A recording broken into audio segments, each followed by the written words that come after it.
Common Purpose is a live stream podcast featuring Tim Kelly, a Chattanooga-based businessman and mayoral candidate who loves this city and has made his life here.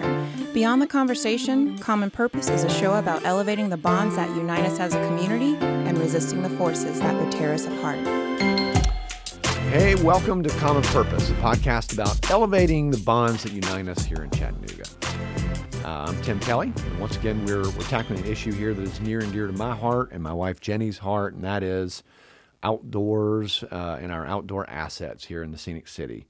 And how we can capitalize on what I think is really Chattanooga's greatest asset and greatest advantage as a city. And here to talk with us about that is a man who is the closest thing I could find to the guru, the knower and keeper of the flame of all things outdoors, Chattanooga, Randy Whorton.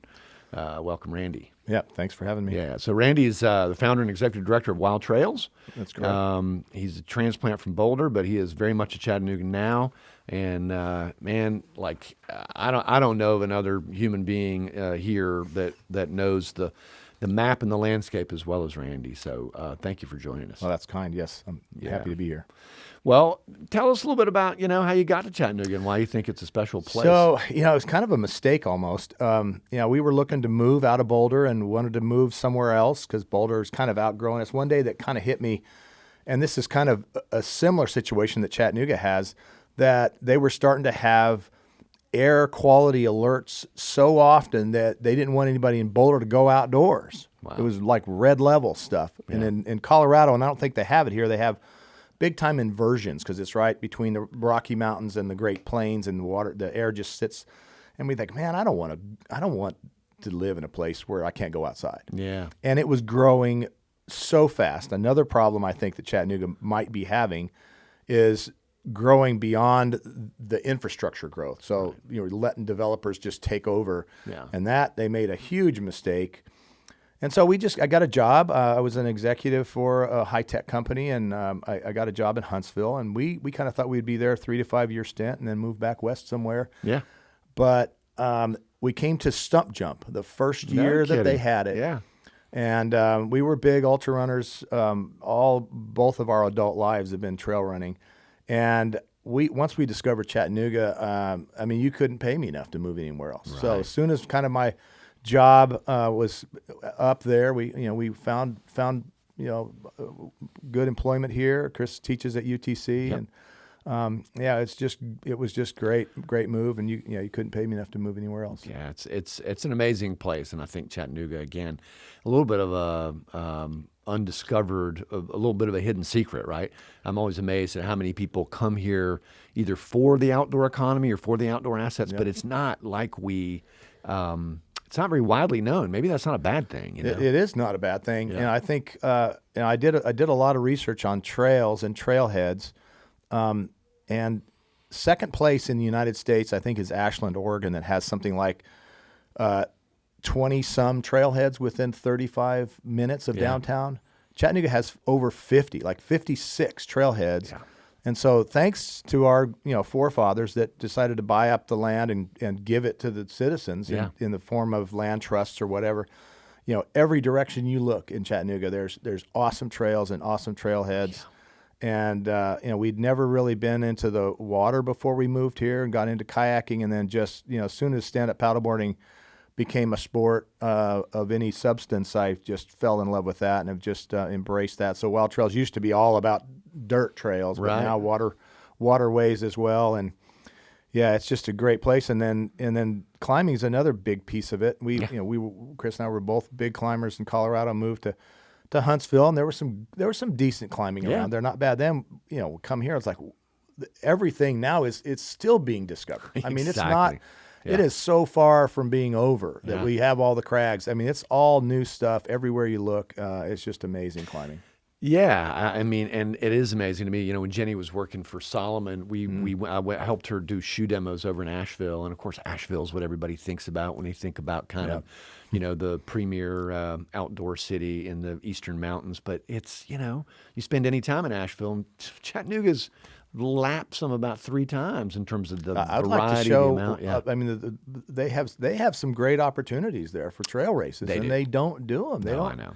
Yeah. They don't take advantage of them, and I honestly think that we don't do enough here. I mean, we could still have a good example is we started the Chattanooga Mountain Stage Race. Yep. And when we started that, there was one other stage race in America, and it really caught on. A lot of my race director buddies that live in other cities came and did it. It's like, oh man, I would so love to do a 3-day, 20-mile-a-day stage race, but we can't put together 20 miles. Yeah. And I got to looking at we could put together 10 really awesome 20-mile days in a row and not run on the same trails twice. Yeah. So we just got so many great assets that we need to use them a lot. Yeah, we got a ton of opportunities still, and I think the other great thing about the outdoor economy is that, again, I think about Chattanooga in terms of what do we have that other cities can't have and will never be able to duplicate. Yeah, in our Boulder will outdoor never. assets. There's no way unless they buy the land that's all around them. It's all private, and it's just not going to happen. I mean, you have to go up into the mountains to get trails. Really, the third part of this podcast will include Chad Weichel from the Land Trust of Tennessee, and we'll talk about that. But it's a really important part of how we manage things here going forward is assembling those tracks and making those connections so that we can. So that we can protect that forever, because it is arguably Chattanooga's greatest competitive advantage and most important asset, period, right? Yeah. So we were talking last night a little bit, speaking of that, about this crazy thing with the railroad bridge. You want to talk a little bit about that? That's really fascinating. So Chattanooga is really another pretty cool thing we have is we are the only city of this size. I don't know what the number is, but it's over a certain amount of hundreds of thousands of people. Yeah. The only one in the country that has a major through hike trail going right through the middle of town. And it's the Great Eastern Trail. Right? And it doesn't really because it's on roads. And, there's a lot. All the AT has roads. Right. I mean, all the great through hikes have some road sections. But there is no good way to get across the river and then get up onto Signal Mountain to get to the Cumberland Trail, which continues the Great Eastern Trail. And it's really interesting that one of the key places that we could do it easily is this railroad bridge right below Chickamauga Dam that is owned not by Cincinnati Railroad, which goes over the top of it, but the city of Cincinnati owns. Crazy. Is that the one with a little house up on top? They should. Every kid always is. They should rent that thing out. Oh my God! You'd make a ton. It'd be the greatest Airbnb in the world. But it is. That we need to fix that without a doubt somehow. We got to find a safe way to get up on Signal as a pedestrian. Yeah, exactly. Well, what other opportunities do you see here? I know there are 1,000, right? But we talked about access points for paddleboarding along the river. We talked about issues with the National Park Service. Talk to me a little bit about things that you think need to change to maximize the.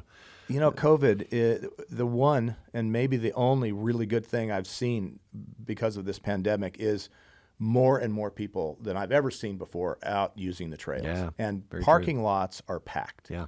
So we've got to do a better job of keeping that going because that momentum has started, and a lot of road runners are starting to do trail racing because all the road races are canceled. And I think even most road runners realize that repetitive stress injuries are going to happen if you just all your training and running is on the roads. Yep. So getting out on trail and having that diversity with your foot plant and all that's just going to make you a stronger leg and a better athlete and a better runner. Yep. And we just need to continue that momentum. Yeah. And one way to do it is increasing the events and increasing training runs and getting more gyms to get people outside using the trails.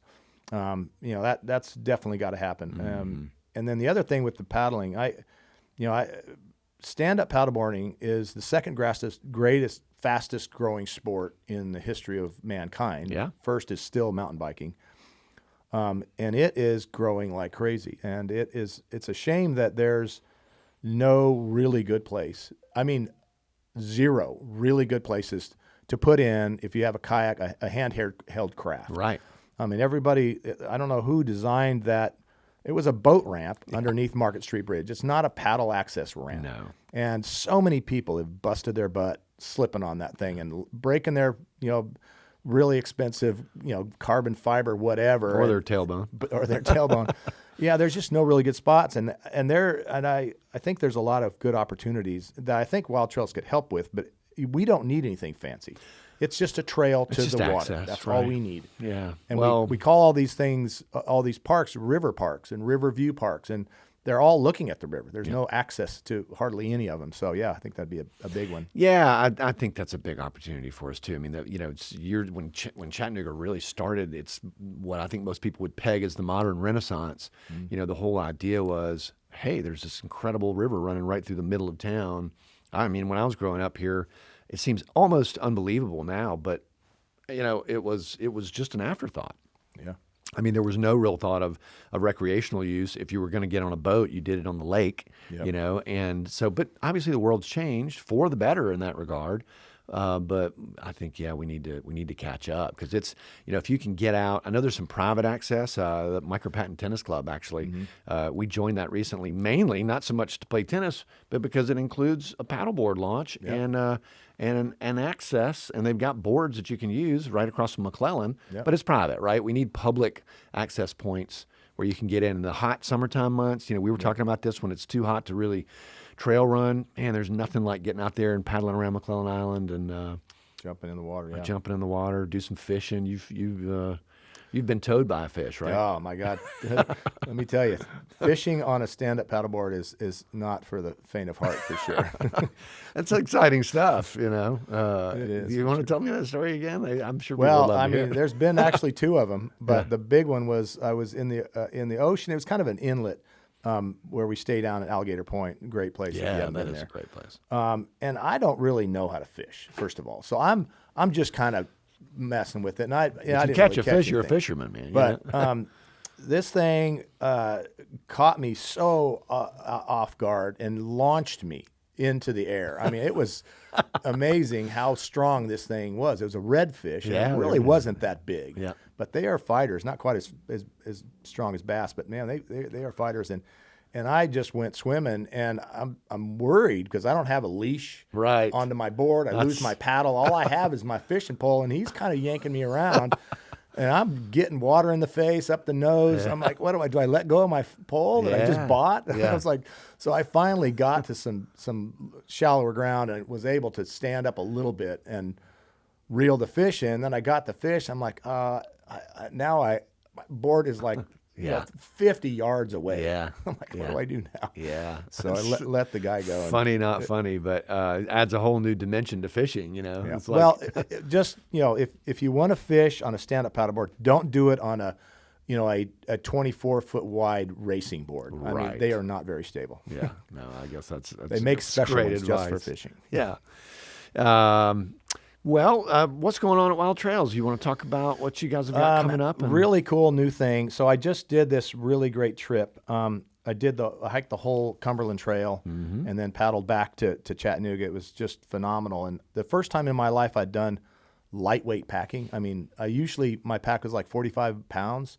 This thing was 18 pounds. And I never, the last 5 days of the hike, I never took my backpack off. Wow. And so it got me thinking, there's two problems that exist. We have a lot of trails that need a lot of maintenance, and it's most of it's chainsaw work, which is one thing that we've got. Wild Trails, I manage a Sawyer program. We got 26 guys and one girl in the program now that we pretty much clear all the trees off of all the pedestrian trails. Sorba does a really good job for all the biking trails. So Thank you for doing that. together. Yeah. People take that for granted, but they Yeah, should not take but that for granted. What we're not doing a very good job is just the overgrowth and all the trippers and stuff all the loose stuff that's on the trail needs to get off. So we are going to offer the gear for. So two problems: a lot of trails, not enough maintenance, Right. and sad to say, a lot of people that have never wilderness camped or never backpacked. And it surprises me how many people. How many women have never peed outdoors? It is an unbelievably large number. Yeah. So, not that that's a really important thing to do, but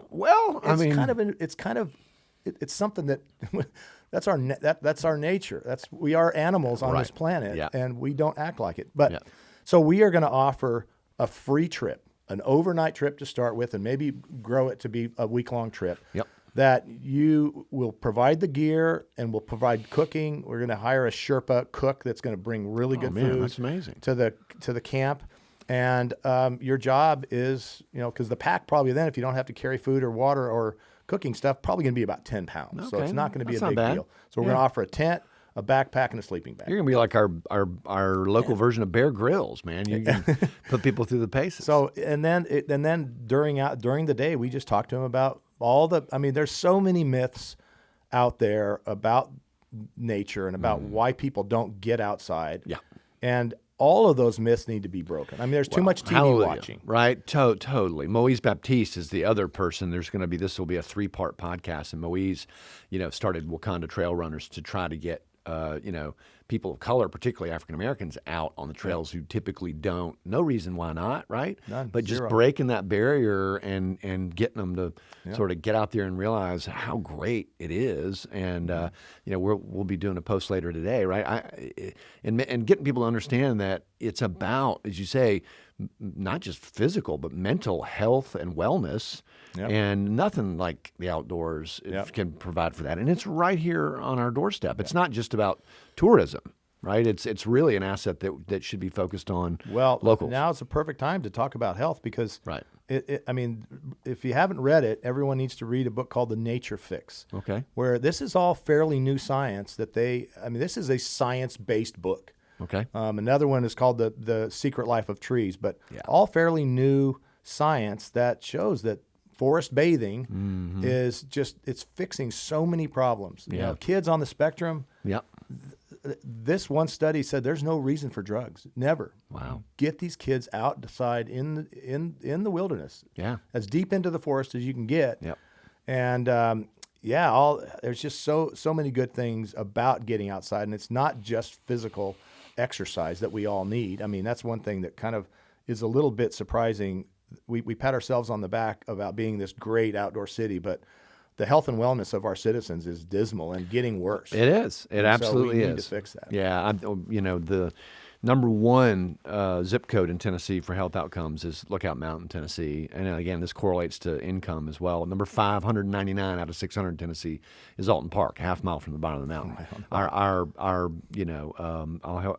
Our health care outcomes are in fact dismal. And again, we have this incredible asset that could really help turn that around, but we have to connect people to it. Yep. In a more intentional way. Well, one of the big ones, and I think your campaign is talking about this a lot, that needs to be done is just mapping and wayfinding, because so many people don't go into the woods deep enough for basically what I think they should be doing because they're afraid of getting lost. Yeah. And there isn't really good maps and there isn't good wayfinding, but there is really great great apps. There's just no maps to go with it.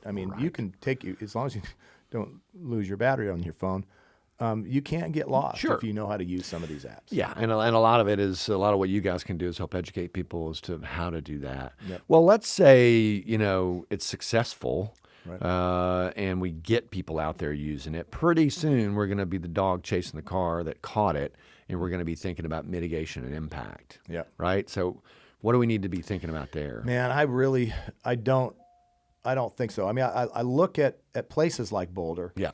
Where they have a huge problem because it's not just Boulder; it's a massive city and all the suburbs called Denver that's right there. Right. And we would have to grow, exponentially for years and years and years for us to ever really touch the negative impact of these trails. That's great. The key is to make sure we spread everybody out. Because it wasn't that long ago that most people did not know about Glen Falls. Yeah. It's like a secret thing. Yeah. That I don't know if I sort of wanted to keep it private. Right there on the way up Lookout, right? That's the thing. It is now on the maps of the national park, and it is packed so many days, even during the week. Yeah. Because it's just one of those waterfalls that everybody wants to go to, and it's really close to a parking lot. Yeah. So things like that, where now they're parking out in the street, and it's noticed. It's a big problem. Yep. And that needs to get fixed for sure. But man, we got so many. 54 or 56 trailheads within 35 minutes of downtown. I think wayfinding could help, right? Because if people understood, people don't know where they that are. they don't know where they are. I was trying to show somebody at work a map of the of our local trail system. There's not one. I mean, there's a PDF on the Outdoor Chattanooga site that you got it. It's like on the second page of a Google search. You got to download the PDF, and it's not even great. Yeah. Right. So, like you say, wayfinding needs to happen for sure. And then, I think we need to also take a regional approach. Lyndhurst Foundation spends a lot of time on this, but look, there's no reason that we need to take a leadership position for the entire region, including North Georgia, Northeast Alabama, and all that. And like you say, get people to get out there and spread out a little bit. I mean, man, you get up on the plateau, it's incredible trails and assets up there, and a lot of people don't know they're there. Yeah, it's staggering how much we have and how much we can have in the future. Yeah. Because by linking all these trails, which everybody's talking about, we want to link to the Pinhoti and the Benton McKay. Yeah. The Cumberland Trail's not done, but man, once it's done, and it's linked all the way. I mean, this hike I did was spectacular, and I really enjoyed the road walkarounds. There was nothing bad about it. Yep. But man, when it all becomes one single track trail for 320 miles, I guarantee you we're going to be a hot zone for tourism like we've never seen before. We need to we need to prepare for it. Yeah, the Chattanooga relay. I did that with Jenny. We did that years ago. Well, Boy, that was a trip. We can do it. Yeah, we'll bring it back for sure. Yeah, or wasn't there a race to Atlanta, or did that happen, or was that just something you guys were talking about doing? But never. I just couldn't get the other cities to do it. Yeah, we could have probably had 4 or 5 teams. Yeah, that do from here to Atlanta and back. It was going to be an out and back. Yeah. And just couldn't get Atlanta to jump on board. Well, and that's why Chattanooga didn't go a second year. For sure. Because they didn't want to lose again. But that might have been it. That could have been it. Well, that's good stuff. Any races coming up? You guys got a busy... Man, we got 3. So it's kind of interesting. We put on 9 races a year, and with the pandemic, everything was shut down for most of the year. But we had 2 races last week, one on Saturday, one on Sunday, and then 2 before that. So we've done 4 so far, and we've canceled a few, but I think there's 3 more left this year. But the big one to note is Lookout Mountain. It's a 50-mile, an 18-mile, and a 10K. Yep. And it is amazing do the 10K. how we've grown that race. Oh, we're probably gonna max out at 600 people this year. Okay. We've already got 25 states represented. Yep. And it's a different course than years past because we've always done the northern slopes of Lookout Mountain as the first 18-mile loop. But due to COVID, and understand that big events are frowned upon, and I get it, but not outdoor events like this. I think we're doing a really good job of making sure everyone is separated at the beginning, and then when they finish, they get their award, they get their to-go meal, and they go home. And it's kind of weird because there's no big gathering at the end of these races anymore. It is weird. But we have to do that. Now, I think we're getting close to maybe getting over it. I don't think we're going to see a 2021 like we had this year. No, God willing, knock on wood. Yeah, I mean, hopefully we got the third wave we're dealing with right now. But that it has, ironically, as you started out by saying, been interesting and gratifying to see how many people have discovered the outdoors because of COVID. And really, the rate of transmission outdoors is microscopic if there at all. But Jenny, of course, is a race director too, and it's been gratifying to see that you can do it safely. Yeah. Right. I mean, we were quite nervous, when we started doing the very first. I can't remember what the first one back was. Maybe River Gorge. Yeah, River Gorge. Yeah. But no cases traced back to it. And I'm engineering mind. That's kind of my background. I've been studying a lot of it before I made any decisions about doing races. And I think all of the science is showing that this is airborne, transmitted on enclosed, recirculated air. Yep. The smaller the space, the more. I mean, you think about a lot of inner city people are having some issues because they have to use mass transit, and that makes sense. That's where it's getting transmitted. You can't just go into even a convenience store real quick and get out and catch it. No, and I just don't believe you're catching it outdoors. Certainly not running. No. I mean, I think there was some. We had some months in the middle of this where there was some And again, not. I mean, there was some panic, right? Sure. I mean, there's no better word for it. And some of the stuff that you were hearing was just the science didn't support it, and it's good. I mean, right? Outdoors is key, and so there aren't many silver linings to this thing, but one of them is get people outdoors and get them out on trails. Yeah, I mean, the frustration and the mental stress of this pandemic and all the financial burdens that come with it. I mean, we have to deal with that, and that staying home and enclosing yourself is probably not the right answer. You need to get outside, get out in the woods, get out in nature. It's the safest place to be, and go with your friends, go for a long run. Yeah, totally. Paddling is it's automatic social distancing. You can't get close. I know. Yeah, I've been promising Moise I'm going to take him out paddleboarding. Maybe you can beat me to the punch, take him before because he's never been. Yeah. But it's you got to pick your days now. We're into November, but it's if you haven't tried it, you've got to. I mean, again, where else? What other city? Very few that you can just go jump on and do that. Not just there, but I mean, one thing that Wild Trails is doing is we're doing our best. We're not there yet, but we got 77 miles of flatwater creeks that need to be cleared. I don't know if you've heard of this, but Chattanooga at one point back in the 40s had a thing called the Water Scouts. I did not. And they had Lookout Creek cleared from Trenton to downtown. Holy mackerel. So they would canoe that on a regular basis, and they would kept it open. I think it died in the 50s or 60s because. Well, I think that led to there used to be is the Tennessee Valley Canoe Club still around? They are, yeah. Because see, I grew up with my dad. My dad was a kayaker and canoeing and kayaking. With my dad with the old TVCC, and we used to take trips. We went to the Buffalo River, the Nolichucky, and that's how I grew up. So I took that for granted. But yeah, we're not taking over what they're doing. We're partnering with them on it, and we got some work to do. I want to get Lookout Creek cleared all the way from where it's whitewater to flatwater all the way down, and then Lookout Creek. And I think we've got West and South Chickamauga Creek in pretty good shape right now. You can paddle both of those. And if you've never been on them, it's just amazing, right? From only, the water. Yeah, that, you would never know that you were in an urban area, let alone Chattanooga. It's just beautiful. Well, the other thing too that is really near and dear to my heart is Chattanooga Creek. Was on the EPA Superfund site for a long time. It's now off for very good reasons. It is a amazing wildlife habitat. Yeah. There are more turtles and there's more fish and water birds there than any other creeks that I've seen. Yeah. And it is amazing. Everybody's like, "Oh, don't go there. You're going to get cancer." No. I've been falling in that creek for 7 years now, and I haven't been sick. Grown in a decade. any new growths? I'm good.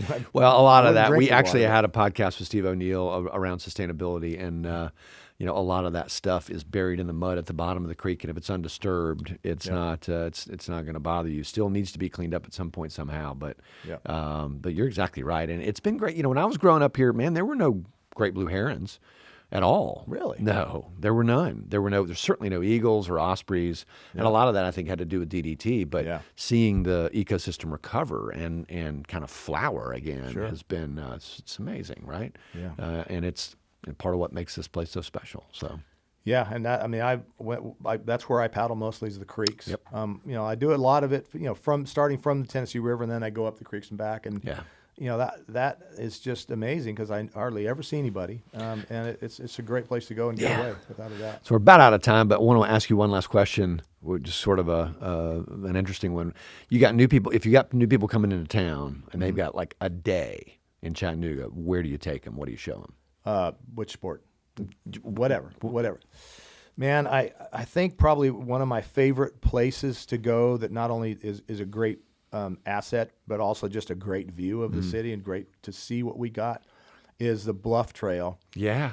Go to my favorite trail, Craven's house, and go all the way up to the Point Park overlook, and then go either direction. One way you go to this obviously very well named the Mount Beautiful Trail or Bluff Trail the other way. And just do a little out and back, or if they're fit, do the Big Daddy loop. Exactly, which is great stuff. Or you can start at Covenant College, right? That power line cut right there, and run. It's I think 5.5 miles from there to Point Park and back. Yep. do it either way. But it is not, ironically, right? It's not hilly if you stay on bluff because it's just flat along that bench, that sandstone bench. There's a couple little technical sections, but Yeah. it's very runnable trail. And So beautiful, Yeah, too. you cannot beat it. And it was built by the Civilian Conservation Corps, and I don't think it's ever been altered. I mean, it was one of those trails that doesn't ever need any maintenance because they did such a great job. Exactly. It is a marvel to behold. I've never been on it that I didn't stop and just go, wow, man, because the pavers, the rocks that they put in there, I mean, must have been a hell of a job. Well, the Eagle's Nest is where they quarried all the rock and built I didn't all know those that. retaining walls. Yeah. And everything. It was a Camp de Fray or de Marais or something like that's the name of it. And it was open for many years, after the First World War. Good stuff. Yeah, great stuff. Well, all right. We're about out of time, but if you want to give a plug for Wild Trails, like how do people get a hold of you if they want to volunteer? Yeah, or there's a help out or lot learn of more? volunteer opportunities. We're always accepting more people into the chainsaw program. We've got a youth development thing that we're doing. It's not really developing anything. We're just offering the opportunity for existing youth groups. So they provide transportation and leadership, and we provide tools and the experience of whether it's helping at a race, maintaining trails, building trails. We do a lot of creek cleanups, mainly Chattanooga Creek, and certainly anything you want to do regarding trail maintenance and trail cleanup and trail building. We just finished the 11-mile section of the Cumberland Trail. We're about to do another 3-mile section, and it looks like they're getting pretty close to doing getting all the land that they need for the Suck Creek section. So Mushroom Rock down across the big swinging bridge, and then the trail is going to turn right going up North Suck Creek to connect up with what we just finished at Hall Road. So big chunk there that's really going to be close to Chattanooga that we need to get done. So trail maintenance and building is a big one. Just go on to wildtrails.org. There's a little volunteer sign-up sheet that basically, click a box and let us know what you want to do, and we'll get you involved. Outstanding. Well, thank you, Randy, for coming in. It's always a pleasure. My pleasure as well. And thanks to you, the audience, for tuning in. Again, this is a 3-part series. We'll have Moise Baptiste coming up, and then Chad Weichel from the Tennessee Land Trust. Moise is with Wakanda Trail Runners. So stay tuned for the next one. And thanks. I would like to thank Summer Dreggs for contributing the music. He's a great local artist, and to OCI who contributed this sturdy furniture. So thanks everybody, and we'll see you next time. You my only, you my little baby homie, and I love it that you know me so much better than the old me. Maybe it's cliche to say